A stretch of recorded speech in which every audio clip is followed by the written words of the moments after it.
নমস্কার বন্ধুরা, প্রত্যেকবারের মতো আজকেরও হাজির হয়ে গেছি নতুন একটা রেসিপি নিয়ে। আজকের আমি বানিয়ে দেখাবো দুর্দান্ত স্বাদের একটা বেতো শাকের রেসিপি। বেতো শাক হয়তো অনেকে চেনেন না, তবে দেখবেন শীতকালে এই শাকটা আমরা বাজারে পেয়ে থাকি। যেমন মেথির শাক, ওই রকমই বেতো শাক, তবে এটা দেখতে একটু আলাদা হয়। আর এটা কিন্তু আমাদের শরীরের পক্ষে ভীষণ উপকারদায়ক। যাদের শরীরে প্রচুর পরিমাণে ব্যথা থাকে, এই বেতো শাকটা খেলে কিন্তু অনেক সেগুলো নিরাময় হয়। আর আমি এখানে নিয়েছি 500 গ্রাম বেতো শাক, মানে একটা বান্ডিলে 500 গ্রাম হয়েছে।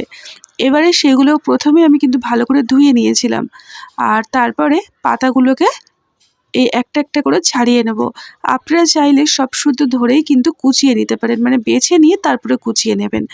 আর এই বেতো শাক কিন্তু আপনার বালিতে হয়, তো সেই কারণে এটা কিন্তু বারে বারে জল পাল্টে ধুয়ে নিতে হবে, না হলে রান্না করার পরে দেখবেন বালি বালি ভাব কিন্তু মুখে লাগবে। আর এই দেখুন, আমি একটা করে এইরকম মানে আপনার বেতো শাক নিয়ে নিয়েছি গোটা, নিয়ে আর এইরকম করে ছাড়িয়ে নিচ্ছি। আর এই ডগার দিকে পুরোটাই আমি কেটে নিচ্ছি। খুবই নরম একটা শাক। এইরকম একই রকমভাবে প্রত্যেকটা শাক আমি পাতাটা কিছুটা ছাড়িয়ে নেব আর ডগাটা কেটে নেব। আর এই দেখুন, আমি কিছুটা কেটে নিয়েছি, আপনাদেরকে আমি দেখিয়ে দিচ্ছি তারপরে কি করতে হবে। এই সব সমেত আমি এক জড়ো করলাম, করে ছুরি দিয়ে একদম কুচিয়ে নিচ্ছি ঝিরিঝিরি করে।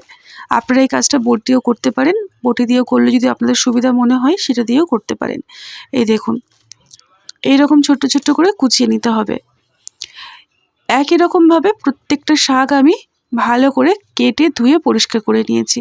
দেখুন, বেতো শাকগুলো রেডি করে নিলাম। এবারে আজকের এই বেতো শাক দিয়ে আমি, বেতো শাক শুধুও রান্না করা যায়, তবে এর সাথে আমি আজকের বেগুন ব্যবহার করছি। অনেকে আছেন বেগুনে অ্যালার্জি, সেক্ষেত্রে আপনারা বেগুনটা না দিয়ে আলু দিয়েও করতে পারেন, সেটা দিয়েও খেতে কিন্তু ভীষণ ভালো লাগে।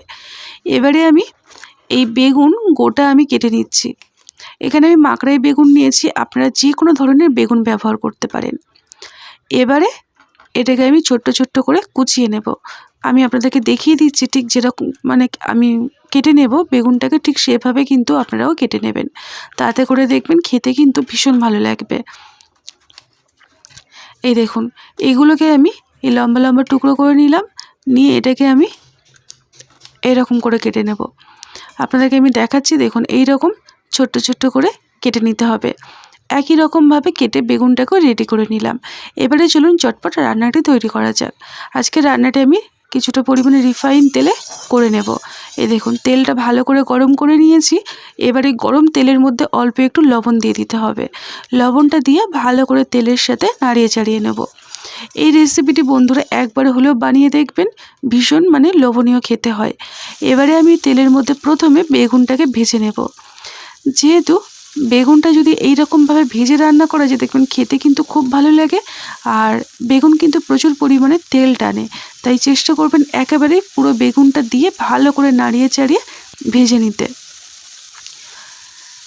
অল্প করে লবণ দিয়েছিলাম, তো সেই কারণে লবণের স্বাদটা বেগুনের মধ্যে খুব ভালোভাবে ঢুকে যাবে। এবারে আমি এর মধ্যে দিয়ে দেবো অল্প একটু হলুদের গুঁড়ো। শাক রান্না করলে খুব একটা কিন্তু হলুদ ব্যবহার করা চলে না, তবে আমি এখানে অল্প একটু হলুদ এই বেগুনের সাথে ভেজে নেব। এইভাবে বন্ধুরা একবারে হলেও বেতে শাক রান্না করে দেখুন, স্বাদ মুখে লেগে থাকার মতো রান্না তৈরি হবে। এইভাবে আমি কোনো রকম ঢাকনা দেব না, ঢাকনা ছাড়াই মিডিয়াম আঁচে রেখে বেগুনগুলোকে মোটামুটি অর্ধেক সিদ্ধ করে ভেজে নেব। পুরোপুরি সিদ্ধ করব না, তাহলে বাকি যখন আমি আবারও রান্না করব তখন কিন্তু বেগুনটা একদম গলে যাবে, খেতে ভালো লাগবে না। এই দেখুন, এই রকম করে বেগুনগুলোকে কোনো রকম ঢাকনা ছাড়া ভেজে নিতে হবে ভালো করে। মোটামুটি মিডিয়াম আঁচে রেখে আপনি থেকে 4 থেকে 5 মিনিট এইরকমভাবে চারিদিকটা কড়া চারিদিকে ছড়িয়ে দেবেন, দিয়ে কিছুক্ষণ রেখে রেখে ভেজে নেবেন। তাতে করে দেখবেন খুব সুন্দরভাবে নরমও হয়ে যাবে, আর গায়ে একটা বেশ ভাজা ভাব চলে আসবে। এইভাবে প্রত্যেকটা বেগুন আমি ভেজে আর একটা পাত্রের মধ্যে দেখুন তুলে নিলাম। তো আজকে আমি বেগুনটাকেও রেডি করে নিলাম। এবারে আমি কড়াইয়ের মধ্যে দিয়ে দেবো কিছুটা পরিমাণে সর্ষের তেল।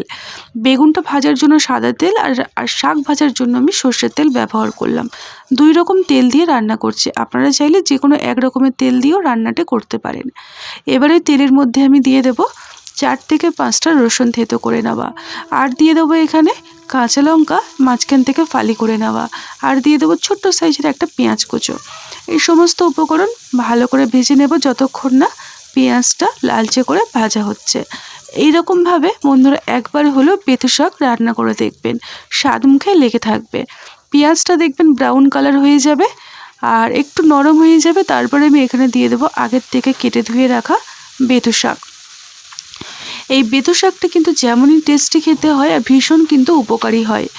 টেস্টি তখনই হবে যখন আপনারা এই রকমভাবে রান্না করবেন। আর এই দেখুন আমি ভালো করে কিন্তু এবারে শাকটাকে সমস্ত কিছুর সাথে নাড়িয়ে চাড়িয়ে নিচ্ছি। এইভাবে নাড়াতে নাড়াতেই দেখবেন মানে শাক থেকে কিছুটা পরিমাণে জল বেরিয়ে আসবে। তো যখনই জলটা বেরিয়ে আসবে তখনই কিন্তু আরেকটু শুকিয়ে নিতে হবে।